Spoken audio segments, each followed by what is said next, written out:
Vitla Lions club ವತಿಯಿಂದ 2024-25ರ ಸಾಲಿನ ನೂತನ ಪದಾಧಿಕಾರಿಗಳ ಪದಗ್ರಹಣ ಸಮಾರಂಭ ವಿಟ್ಲದ ಲಯನ್ಸ್ ಸೇವಾ ಭವನದಲ್ಲಿ ನಡೆಯಿತು. ನೂತನ ಅಧ್ಯಕ್ಷರಾಗಿ ರಜಿತ್ ಆಳ್ವ ಎರ್ಮೆನಿಲೆ, ಕಾರ್ಯದರ್ಶಿಯಾಗಿ ಅರವಿಂದ ರೈ ಮೂರ್ಜೆಬೆಟ್ಟು, ಕೋಶಾಧಿಕಾರಿಯಾಗಿ ಮನೋಜ್ ಕುಮಾರ್ ರೈ ಮತ್ತು ಪದಾಧಿಕಾರಿಗಳಿಗೆ ಲಯನ್ಸ್ ಪ್ರಥಮ ಉಪರಾಜ್ಯಪಾಲ ಕುಡುಪಿ ಅರವಿಂದ ಶೆಣೈ ಅವರು ಪದಗ್ರಹಣ ನಡೆಸಿಕೊಟ್ಟರು. ಬಳಿಕ ಮಾತನಾಡಿದ ಅವರು, ವಿಟ್ಲ ಲಯನ್ಸ್ ಕ್ಲಬ್ ಜಿಲ್ಲೆಯಲ್ಲಿಯೇ ಉತ್ತಮ ಸಮಾಜಮುಖಿ ಚಟುವಟಿಕೆಗಳನ್ನು ನಡೆಸಿಕೊಂಡು ಬರುತ್ತಿದ್ದು ಶ್ಲಾಘನೀಯವಾಗಿದೆ ಎಂದರು. ನಮ್ಮ ವ್ಯಕ್ತಿತ್ವ ಇದು ಮಾತ್ರ ಅಲ್ಲ, ನಮ್ಮ ಲಯನ್ಸ್ ಸದಸ್ಯರಾಗಿ ನಾವು ಮಾಡುವ ಒಂದು ಕಾರ್ಯ ಎಂದು ನಾವು ಭಾವಿಸಬೇಕು. ಯಾವುದೇ ಈ ಸಮಾಜದಲ್ಲಿ ಯಾವುದೇ ಚ್ಯುತಿ ಬಾರದ ಹಾಗೆ ನಾವು ನಡೆದುಕೊಳ್ಬೇಕು. ಯಾಕೆಂದರೆ ನಮ್ಮ ಏನು ನಡತೆ ಇದೆ ಸಾರ್ವಜನಿಕರು ಅದನ್ನು ಗುರುತಿಸ್ತಾರೆ.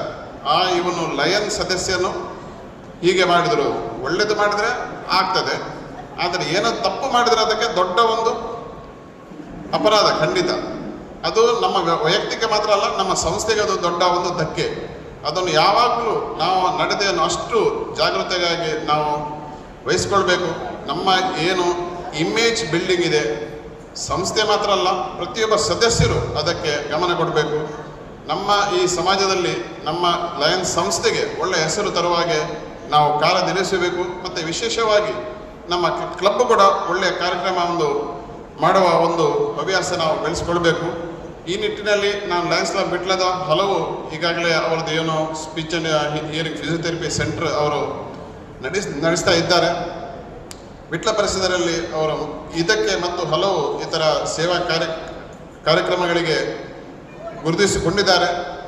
ನೂತನ ಅಧ್ಯಕ್ಷ ರಜಿತ್ ಆಳ್ವ ಎರ್ಮೆನಿಲೆ ಮಾತನಾಡಿ, ಲಯನ್ಸ್ ಕ್ಲಬ್ ಎಲ್ಲ ಸದಸ್ಯರ ಸಹಕಾರದಲ್ಲಿ ವಿಟ್ಲ ಲಯನ್ಸ್ ಕ್ಲಬ್ ಅನ್ನು ಮುನ್ನಡೆಸುತ್ತೇವೆ. ಇದಕ್ಕೆ ಎಲ್ಲರ ಸಹಕಾರ ಅಗತ್ಯವಾಗಿದೆ ಎಂದರು. ಡೈರೆಕ್ಟ್ ಆಗಿ ಹೇಳುವ ಅಂದಾಜಿಲ್ಲದಲ್ಲಿ ಅವರೇ ಡಿಸ್ಟಿಕ್ಗೆ ಕಳಿಸಿಬಿಟ್ರು.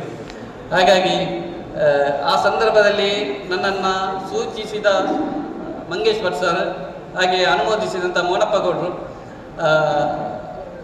ಆ ಸಂದರ್ಭದಲ್ಲಿ ಪ್ರೋತ್ಸಾಹಿಸಿದಂಥ ನಮ್ಮ ಗೀತಾಪಕ್ಷ ಸರ್ ಆಗಿರ್ಬೋದು, ಎಲೆಕ್ಷನ್ ಕಮಿಟಿ ಚೇರ್ಪರ್ಸನ್ ಆಗಿರುವಂಥ ಸುದೇಶ್ ಭಂಡಾರಿ ಅವರು, ಬಹುಶಃ ನನ್ನ ಜಾಸ್ತಿ ತಲ್ಲಿದ್ದವರೇ, ನನ್ನ ರಿಲೇಷನ್ ಕೂಡ ಅವರು. ಸೊ ಇವರಿಗೆ ತುಂಬ ಹೃದಯದ ಧನ್ಯವಾದಗಳು. ಹಾಗೆ ಎಲ್ಲ ಸದಸ್ಯರು ನನ್ನ ಒಟ್ಟಿಗಿದ್ದೀರಂತ ಒಂದು ತುಂಬ ವಿಶ್ವಾಸದಿಂದ ಇದ್ದೇನೆ. ಯಾಕೆಂದರೆ ಒಂದು ಚಪ್ಪಾಳೆ ಉದಾಹರಣೆ, ಈಗ ನಾನೊಂದು ಚಪ್ಪಾಳೆ ಉದಾಹರಣೆ ಹೇಳ್ತಾ ಇದ್ದೇನೆ. ನಾನು ಒಪ್ಪ ಹೊಡೆದ್ರೆ ಇಲ್ಲಿ ಸ್ವಲ್ಪ ಜಾಗಕ್ಕೆ ಕೇಳ್ಬೋದು, ನಾವು ನಂದು ಕೈ ಕೂಡ ಸಂದು, ಆದ ಕಾರಣ ಜಾಸ್ತಿ ಕೇಳಲಿಕ್ಕಿಲ್ಲ.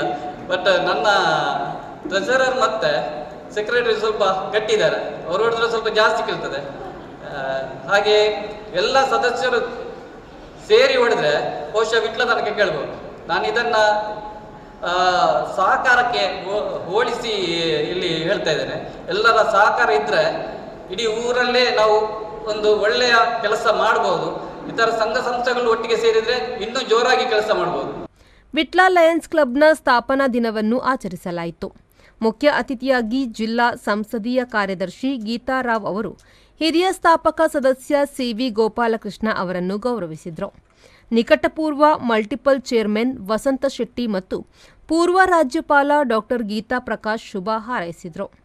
ಪ್ರಾಂತೀಯ ಅಧ್ಯಕ್ಷ ಲ್ಯಾನ್ಸಿ ಮಸ್ಕರೇನಸ್, ಲಯನ್ಸ್ ಕ್ಲಬ್ನ ನಿಕಟಪೂರ್ವ ಅಧ್ಯಕ್ಷೆ ಜಲಜಾಕ್ಷಿ ಬಾಲಕೃಷ್ಣ ಗೌಡ, ಕಾರ್ಯದರ್ಶಿ ಪುಷ್ಪಲತಾ, ಕೋಶಾಧಿಕಾರಿ ಮುರಳೀಪ್ರಸಾದ್, ಪ್ರಮುಖರಾದ ವಿನ್ನಿ ಮಸ್ಕರೇನಸ್, ಸುದೇಶ್ ಭಂಡಾರಿ ಎರ್ಮೆನಿಲೆ, ಯೂಜಿನ್ ಲೋಬೋ, ಲಿಯೋ, ಅಧ್ಯಕ್ಷ ಮೋನಿಸ್, ಕಾರ್ಯದರ್ಶಿ ಜಿತಿನ್ ಕೃಷ್ಣ, ಕೋಶಾಧಿಕಾರಿ ದಯಾಳ್ ಮೊದಲಾದವರು ಉಪಸ್ಥಿತರಿದ್ದರು. ಮೊಹಮ್ಮದ್ ಇಕ್ಬಾಲ್ ಹಾನೆಸ್ಟ್, ಸಂತೋಷ್ ಕುಮಾರ್ ಶೆಟ್ಟಿ ಪೆಲ್ತಡ್ಕ, ಮಂಗೇಶ್ ಭಟ್, ಆಂಟೋನಿ ಲೋಬೋ, ಬಾಲಕೃಷ್ಣ ಗೌಡ, ದೇವಿಪ್ರಸಾದ್ ಶೆಟ್ಟಿ, ಡೇವಿಡ್ ವಿವಿಧ ಜವಾಬ್ದಾರಿ ನಿಭಾಯಿಸಿದರು. ಮೊಹಮ್ಮದ್ ಅಲಿ, ವಿ4 ನ್ಯೂಸ್, ವಿಟ್ಲ.